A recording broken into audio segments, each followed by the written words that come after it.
સકારાત્મક ચર્ચાઓના અંતે આવતીકાલે કેબિનેટમાં એ વાતોની એમની જે પોઝિટિવ વાતો બધી સ્વીકારાઈ છે અને એ કેબિનેટની મંજૂરી લીધા પછી આદરણીય મુખ્યમંત્રી શ્રી ભૂપેન્દ્રભાઈની મંજૂરી મળ્યા પછી આવતીકાલે તમામ બાબતોની જાહેરાત પણ થશે અને એનો પરિપત્ર પણ થશે. પરંતુ આ વખતે પહેલી વખતે ગુજરાતના ઇતિહાસમાં એક સકારાત્મક બાબત જોવા મળી. કર્મચારી મહામંડળે પણ કહ્યું કે અમે અમારા જે જોબ ચાર્ટ છે અમારે કરવાના કામમાં અમે કેટલા કામ વધારાના પણ કરીશું અને સાથે એ કામોની ગુણવત્તા વધારવા માટે પણ પ્રયત્ન કરીશું અને સાથે આ જે કર્મચારીઓ સાથે જોડાયેલી બાબતો માટે કેટલાક સકારાત્મક સૂચનો પણ અમે કરીશું. આમ બંને પક્ષે કર્મચારી મહામંડળના બંને હોદ્દેદારો ભાઈ શ્રી સતીશભાઈ અને દિગુભા અને બીજા ઘણા બધા હોદ્દેદારો પણ હાજર હતા. તમામે આ બાબતને સકારાત્મક વાત તરીકે સ્વીકારી છે અને એ વાત એ લેખિત સ્વરૂપમાં પણ આપવાના છે. આજે જે મિનિટ્સ લખાશે એમાં પણ કદાચ ગુજરાતના ઇતિહાસમાં કોઈ પણ વખતે કર્મચારીઓ સાથે જે તે વખતની સરકારે વાત કરી હોય તો એ વાતમાં સકારાત્મક સૂર નીકળ્યો હોય એવું પહેલી વખત જોવા મળે છે. કર્મચારીઓ પણ પોઝિટિવ હોય અને સરકાર પણ પોઝિટિવ હોય. ખૂબ સારી વાતાવરણની અંદર એમની માગણીઓની ચર્ચા થઈ છે.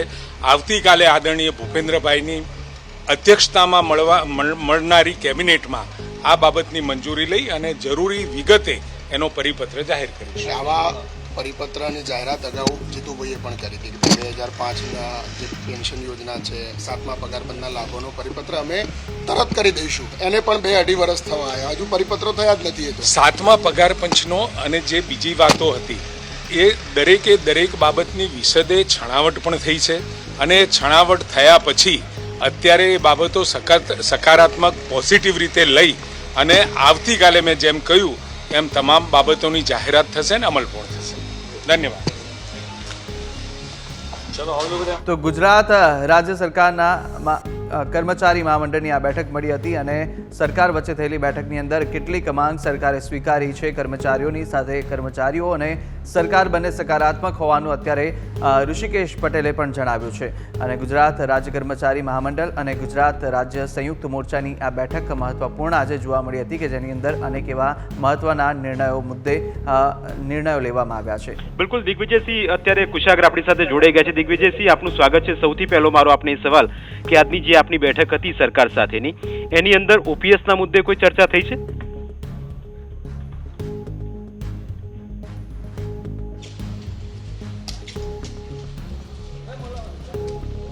દિગ્વિજયસિંહ, અવાજ આવી રહ્યો છે?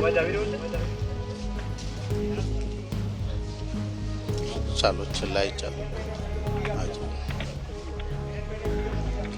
દિગ્વિજયસિંહ, પહેલો સવાલ આપને કે જે ઓપીએસ મુદ્દે આ બેઠકમાં કોઈ ચર્ચા થઈ છે? હાજી.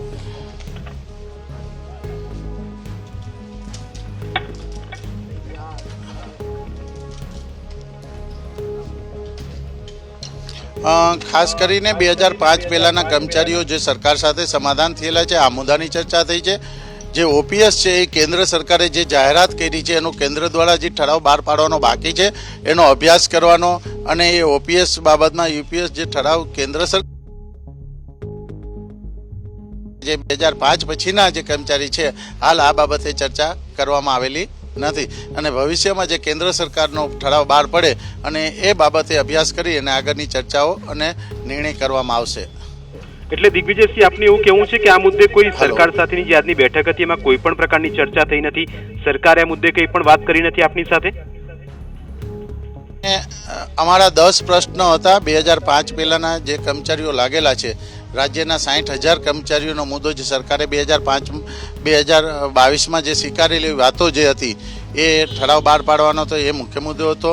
ઘરભાડા બાબત હોય, ફિક્સ પગાર યોજના બાબત હોય, આવા 10 પ્રશ્નોની ચર્ચા હતી. અને જે ફિક્સ પગાર યોજના કેન્દ્ર સરકારે જાહેર કરી છે એનો હજી ઠરાવ કેન્દ્ર સરકારે બહાર પાડવાનો બાકી છે અને ગુજરાત સરકારે પણ હજી આ બાબતે કોઈ જાહેરાત કે નિર્ણય કરેલ નથી. એટલે હાલ જે નવા જે કેન્દ્ર સરકારનો નિર્ણય છે એને રાજ્ય સરકાર ક્યારે સ્વીકારે છે, ક્યારે ઠરાવ બહાર પાડે છે એ પછી એમાં જે કંઈ સુધારો કે અમારી રજૂઆત હશે એ રાજ્ય સરકારને અમારા દ્વારા કરવામાં આવશે. એવી અમે પણ જૂની પેન્શન 5 પછીના કર્મચારીને મળે એવી અમે પણ માંગણી અને અમારી એ રજૂઆત સરકાર પાસે વારંવાર રહેલી છે. એટલે સરકારે જે વસ્તુ કેન્દ્રમાં ઠરાવ થયો છે એનો બહાર પડે એનો અભ્યાસ કર્યા પછી આગળની કાર્યવાહી કરવામાં આવશે એવી અહીંયા ધારણા આપેલ છે.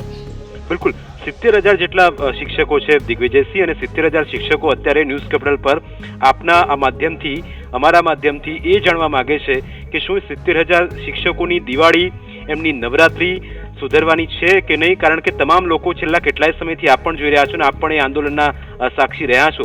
શું એ 70,000 શિક્ષકો છે એમને આપણે એવું કહી શકીએ કે તમારે ચિંતા કરવાની જરૂર નથી, સરકાર આ મુદ્દે વિચારણા કરી રહી છે અને જલ્દી જ કોઈ સારા સમાચાર આવશે? દિગ્વિજયસિંહ સાહેબ, ખાલી પ્રાથમિક શિક્ષક નથી, પ્રાથમિક શિક્ષક, માધ્યમિક શિક્ષક, તલાટી અને વારસાઈ નોકરીમાં લાગેલા કર્મચારીઓ અલગ અલગ છે.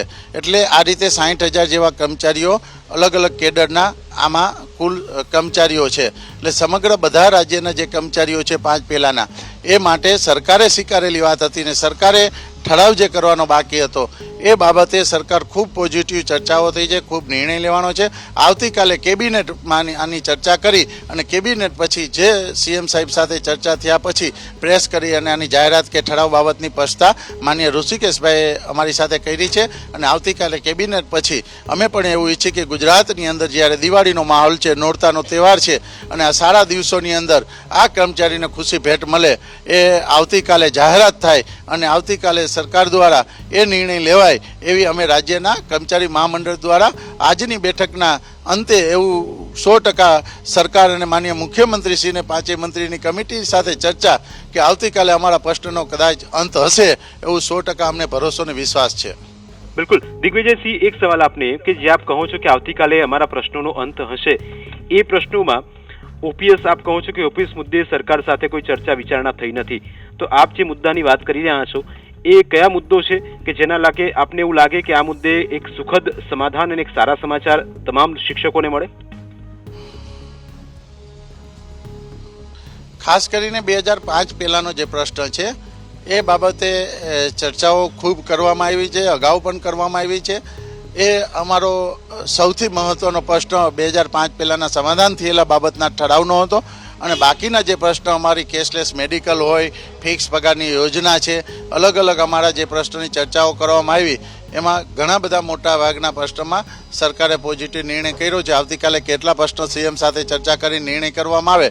ઓપીએસ જે બાબત છે 5 પછીના સમગ્ર દેશના કર્મચારીઓ 3-4 રાજ્યે જે જૂની પેન્શનની જાહેરાત કરી છે, બાકી સમગ્ર ભાજપના જે રાજ્યો છે અને કેન્દ્ર સરકાર છે એને જે જૂની નવી પેન્શન યોજનામાંથી થોડો સુધારો કરી યુપીએસ કરેલું છે એ કેન્દ્ર સરકારે જાહેરાત કર્યા પછી એનો હજી ઠરાવ બહાર પાડવામાં આવેલ નથી અને રાજ્ય સરકારે પણ સ્વીકારેલ નથી. એટલે એની ચર્ચા જ્યારે કેન્દ્ર સરકાર બહાર પાડે અને રાજ્ય સરકાર કરે ત્યારે આની ચર્ચા અને પ્રશ્ન માટે સરકાર સાથે રજૂઆત કરીને નિર્ણય કરશું. આવી ચર્ચાઓ અમે સરકાર પાસે કરેલી છે. બિલકુલ, એટલે દિગ્વિજયસિંહ, મારે એ સમજવું છે કે જ્યારે આપની આ 10 મુદ્દાઓ સાથે ચર્ચા થઈ હતી, આપે જ્યારે આ પક્ષ મૂક્યો હશે કે સર ઓપીસીની મુદ્દે પણ કોઈ સરકાર વિચારણા કરે, તો સરકારનું એ મુદ્દે શું કહેવું હતું કે એમણે એવું કહ્યું કે સરકારે યુપીએસ લાવી છે, હવે એ મુદ્દે રાજ્ય સરકાર કંઈક નક્કી કરશે, ત્યારબાદ કોઈ નિર્ણય લેવાશે. એટલે મૂળ મુદ્દો દિગ્વિજયસિંહ એટલા માટે છે કારણ કે આપ ગાંધીનગરમાં પણ સત્યાગ્રહની છાવણીમાં શિક્ષકો આખા રાજ્યના અહીં ઉપસ્થિત થયા હતા અને અહીંયા હમણાં જ બીજી તારીખે અહીંયા ગાંધી આશ્રમથી તમે એક રેલી પણ શિક્ષકોએ કાઢી હતી. હવે એ શિક્ષકો અત્યારે એ જાણવા માંગે છે કે આમ બેઠક જે થઈ એ 5 સમિતિના સભ્યો જેટલા પણ હતા એમની બેઠકમાં ઓપીએસના મુદ્દાને પ્રાધાન્ય આપવામાં આવ્યું છે કે નથી આપવામાં આવ્યું? હા, ઓપીએસ જે 2 તારીખની રેલી હતી ફક્ત 2005 પહેલાંના કર્મચારીઓ ઠરાવ માટેની હતી અને 5 પહેલાંની ખૂબ પોઝિટિવ ચર્ચા થઈ છે અને આવતીકાલે કદાચ આનો સુખદ અંત આવે એવું સરકાર દ્વારા કેબિનેટ પછી નિર્ણય જે કરશે એ જાહેરાત સરકાર દ્વારા અમે એવી આશાવાદ છે કે આવતીકાલે સરકાર દ્વારા આનો કોઈ યોગ્ય નિર્ણય કરવામાં આવશે અને લાખો કર્મચારીને આનો ફાયદો થવાનો છે. એ 100% ભરોસો અને વિશ્વાસ સાથે સરકાર અમારી વાત છે અત્યાર સુધીની મિટિંગો અને સરકારે કરેલું જે વચન આપેલું છે એ 100% પાડે એવી અમે સરકાર પાસે અપેક્ષા રાખી છીએ. બિલકુલ દિગ્વિજયસિંહ, આપ અમારી સાથે ચર્ચામાં જોડાયા, આપનો ખૂબ ખૂબ આભાર. તો કુશાગ્રહ એક સારા સમાચાર એ શિક્ષકો માટે, કારણ કે ખુલીને કોઈ સ્પષ્ટતા આ મુદ્દે કરવામાં આવી નથી, પણ એટલું અહીં ચોક્કસ આ બેઠક અને આ જે બેઠક મળી એમાં એટલું ચોક્કસ કહેવામાં આવ્યું છે કે આ મુદ્દે સમાધાન ના સારા સંકેત મળી રહ્યા છે.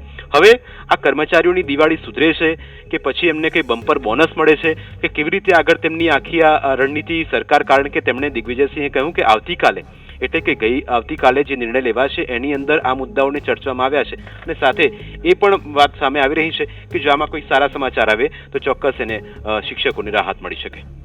જીગર, માહિતી બદલ આભાર. તો જે રીતે ઘણા સમયથી આ આંદોલન કરતા હતા અને વિરોધ કરવામાં આવી રહ્યો હતો, પરંતુ આખરે હવે દિવાળી સુધરે ને સુખદ અંત આ આંદોલનનો આવી શકે.